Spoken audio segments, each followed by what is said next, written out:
Hello student, एक बार फिर आपका स्वागत है इस क्लास में जिसमें हम लोग पढ़ रहे हैं क्लास 10th की मैथमेटिक्स एनसीईआरटी। आज इसका नया चैप्टर स्टार्ट करने जा रहे हैं, सर्कल्स। एक्सरसाइज इसमें ज्यादा नहीं है, मेरी समझ से 2 ही एक्सरसाइज होंगी, कुछ थ्योरम्स भी होंगी। तो आज हम लोग पढ़ेंगे एक्सरसाइज 10.1 जिसमें कुछ भी नहीं है, थोड़ा सा आपको इसका इंट्रोडक्शन देना है, फिल इन द ब्लैंक्स है और 1-2 क्वेश्चन जिनके आपको आंसर्स देने हैं। तो समझते हैं सर्किल क्या होता है। स्टार्ट करने से पहले थोड़ा सर्किल का इंट्रोडक्शन करते हैं, उसके बाद चलते हैं इसकी एक्सरसाइज पर। बहुत ज्यादा डिटेल में कुछ भी नहीं है। Tangent, secant, circle, circumference, radius, chord, centre, बस इन चीजों को हमें थोड़ा आइडेंटिफाई करना है, उन पर हमें एक बार एट ए ग्लांस अंडरस्टैंड करना है।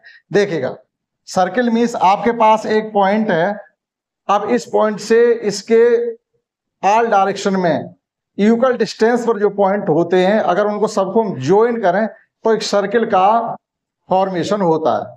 जैसे ये पॉइंट है, इससे इक्वल डिस्टेंस पर आप इस प्रकार से पॉइंट प्लॉट करिएगा इक्वल डिस्टेंस पर, और जब उन सभी पॉइंट्स को आप ज्वाइन कर देंगे आपस में, तब जो आपको मिलेगा वो एक सर्किल कहा जाएगा। तो इस प्रकार से अगर आप ये पॉइंट लेके चलते हैं, इसके चारों तरफ ये इस प्रकार से, और इन सभी पॉइंट्स को इस प्रकार से आप ज्वाइन कर देते हो, यहां से हमने कहा ये डिस्टेंस आपकी इक्वल रहेगी। ठीक, ये डिस्टेंस आपकी इक्वल रहेगी जैसे, ठीक, ये सर्किल है आपका, ये हमने इसका मिड पॉइंट, ये सेंटर मान लिया।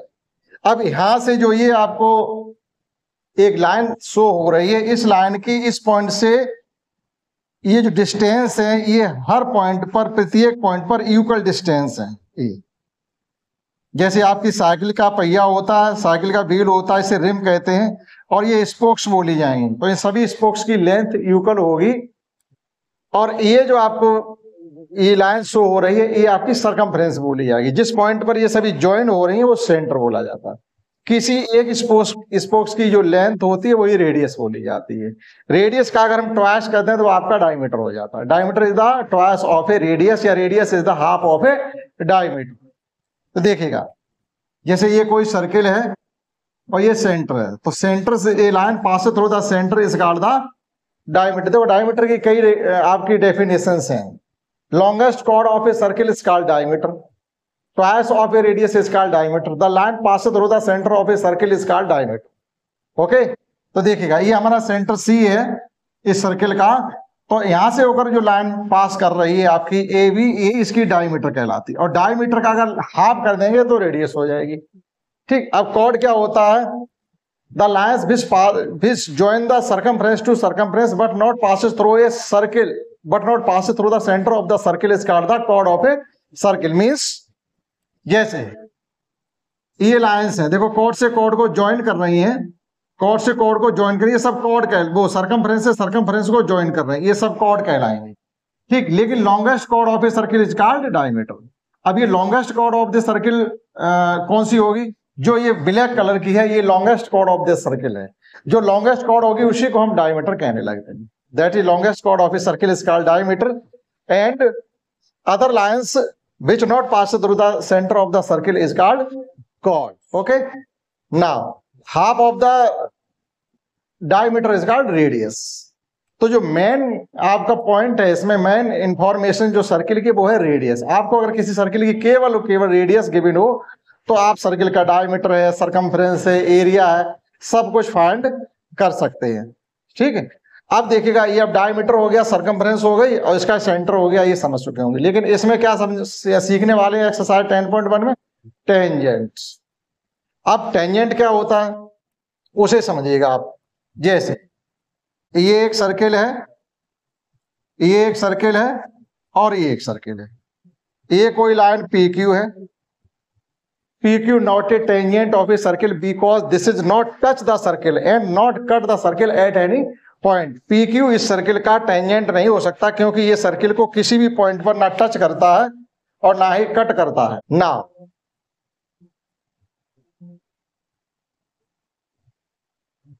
Here also P Q not is the tangent of a circle because it cut 2 places at the circle.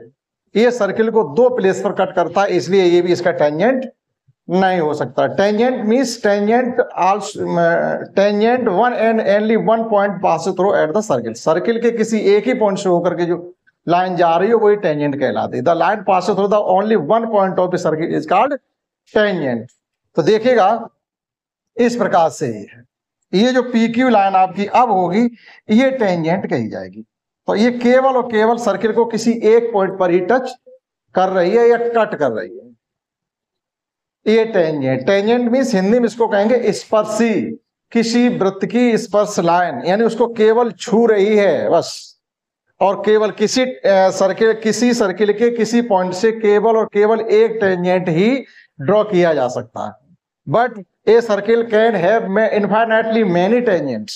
Circle के टेंजेंट बहुत से हो सकते, अनगिनत हो सकते, लेकिन किसी एक पॉइंट से केवल एक ही टेंजेंट ड्रॉ किया जा सकता है। जैसे मान लीजिए ये पॉइंट आपका आर है, तो इस आर पॉइंट से केवल और केवल एक पी क्यू टेंजेंट ही ड्रॉ किया जा सकता है। आप इस पॉइंट से कोई दूसरा टेंजेंट ड्रॉ नहीं किया जा सकता है। ये P Q, here P Q is called the second. अगर कोई लाइन सर्किल को 2 पॉइंट्स पर कट करती है तो वो उसकी सेकेंड कही जाती है। क्लियर? तो ये है हमारा टेंजेंट जिसको हम लोग आज पढ़ने वाले हैं। ठीक, तो ये आपके सर्किल की इंफॉर्मेशन थी, जो जरूरी पॉइंट थे वो हमने आपको शो किए हैं, और ज्यादा आपके इस सिलेबस में है भी नहीं। आइए शुरू करते हैं एक्सरसाइज 10.1 को, जिसमें मैं क्वेश्चन फर्स्ट गिवन है, how many tangents can a circle have. एक सर्किल के कितने टेंजेंट, लेकिन यहाँ सर्किल के कहे गए, लेकिन हमसे ये नहीं कहा गया कि सर्किल के किसी एक पॉइंट से कितने सर्किल टेंजेंट ड्रॉ किए जा सकते हैं। सर्किल के किसी एक पॉइंट से कितने टेंजेंट ड्रॉ किए जा सकते हैं। जैसे मान लीजिए ये पॉइंट हमारा यहाँ पर ए पॉइंट है, अब ए पॉइंट से होकर केवल एक टेंजेंट ही ड्रॉ किया जा सकता है, लेकिन हम ये कहें नहीं, आप बताइएगा इस सर्किल के टेंजेंट कितने हो सकते हैं, तो infinitely many tangent can draw a circle, या infinitely many tangents can have a circle. किसी सर्किल के बहुत से टेंजेंट हो सकते हैं जिनकी हम काउंटिंग नहीं कर सकते। तो यहाँ पर जो आपको बताना है, यहाँ सर्किल का लिखा है, किसी पॉइंट का नहीं लिखा हुआ है, तो दैट इज आंसर में लिखेंगे a circle can have infinitely many tangents. Clear? तो आप लिख देंगे इसके आंसर में infinitely many tangents. Question 2, fill in the blanks. A tangent और to a circle intersect it A.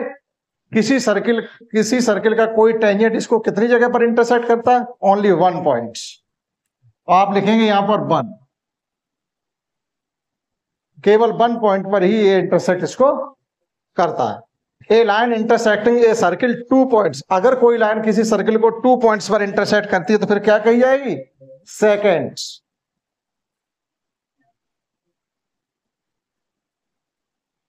A circle can have parallel tangent at the most लिखा हुआ। एक सर्किल के कितने टेंजेंट पैरेलल हो सकते हैं? केवल किसी सर्किल के केवल 2 ही टेंजेंट ऐसे हैं जो पैरेलल हो, अधिक से अधिक 2 टेंजेंट ऐसे होंगे जो पैरेलल हो सकते हैं ईच अदर। जैसे अभी एक टेंजेंट पी क्यू है, तो दूसरा टेंजेंट इसके पैरेलल में हम केवल एक इधर से और खींच सकते हैं। ठीक, ये कट नहीं करेगा, केवल टच करता हुआ जाएगा ए बी। तो केवल ऐसे टेंजेंट 2 ही ड्रॉ किए जा सकते हैं जो एक दूसरे के पैरेलल में होंगे। The common point of a tangent to a circle and the circle is called. अब देखो ये पॉइंट क्या कहलाता है, ये आर पॉइंट क्या, ये कह रहे ये सर्किल और टेंजेंट का जो कॉमन पॉइंट है, यानी आर पॉइंट सर्किल पर भी लाई करता है और आर पॉइंट आपके टेंजेंट पे भी लाई करता है, इसलिए आर पॉइंट को कॉमन पॉइंट कहा जाएगा। तो इस पॉइंट को क्या कह रहे हैं? Contact point is called contact point.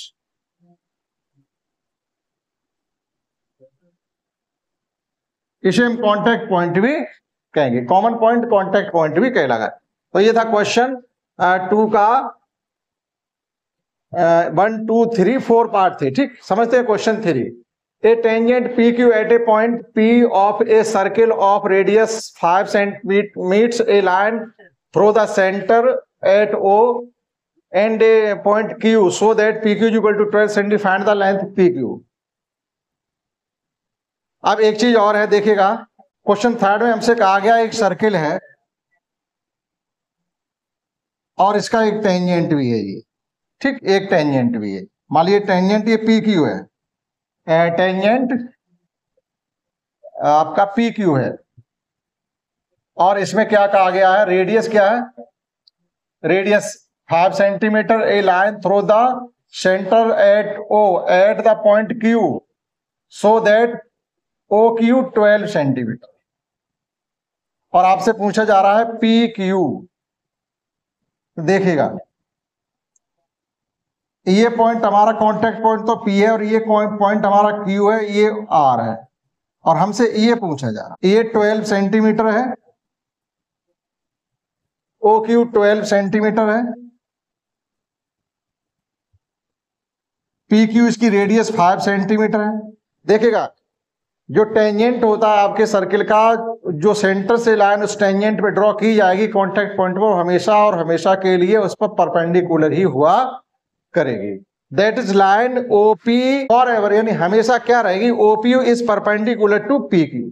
ये जो लाइन है इस टेंजेंट पे, जो लाइन आपके सेंटर से ड्रॉ की जाएगी कॉन्टेक्ट पॉइंट के लिए, वो आपकी परपेंडिकुलर हुआ करेगी। That is triangle OPQ is a right angle triangle.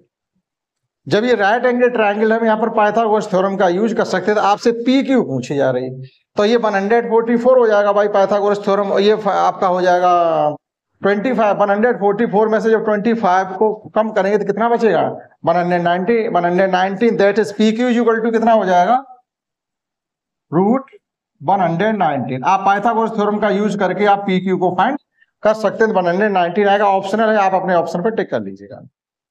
इस एक्सरसाइज का last question, draw a circle and 2 lines parallel to a given lines such that one is the tangent and other the secant to a circle. कुछ नहीं करना, एक circle draw करने के लिए कहा गया, एक टेंजेंट खींचने के लिए कहा गया, और उसी के पैरेलल में एक लाइन दूसरी खींचने के लिए कहा गया है, जो कि उसके वो सेकंड होनी चाहिए। मींस आपका ये सर्किल रहा, ये आपका टेंजेंट हो गया पी क्यू, ये टेंजेंट, ये कॉन्टेक्ट पॉइंट आर हो गया, ये सेंटर आर है, और ये आपकी ए बी सेकेंड है। बस इतना कहा गया था। Draw a circle, draw a tangent and parallel to this tangent draw a secant A B. तो ये आपको पैरेलल शो हो रही है, आप अपने प्रोटेक्टर की हेल्प से इसको करेंगे। तो एक्सरसाइज 10.1 में बस इतना ही छोटा सा गिवन था आपको इन्फॉर्मेशन, जो हमने आपको बता दी है। मिलते हैं नेक्स्ट एक्सरसाइज की 10.2 में, शायद दूसरी एक्सरसाइज ही है इस सर्किल में, और ज्यादा नहीं है। 10.2 बस 10.2, उसमें आपको 13 क्वेश्चन करने के लिए मिलेंगे, जहां से हमें कुछ सीखने के लिए और एक्स्ट्रा मिलेगा। इस क्लास में इतना ही, दैट्स ऑल।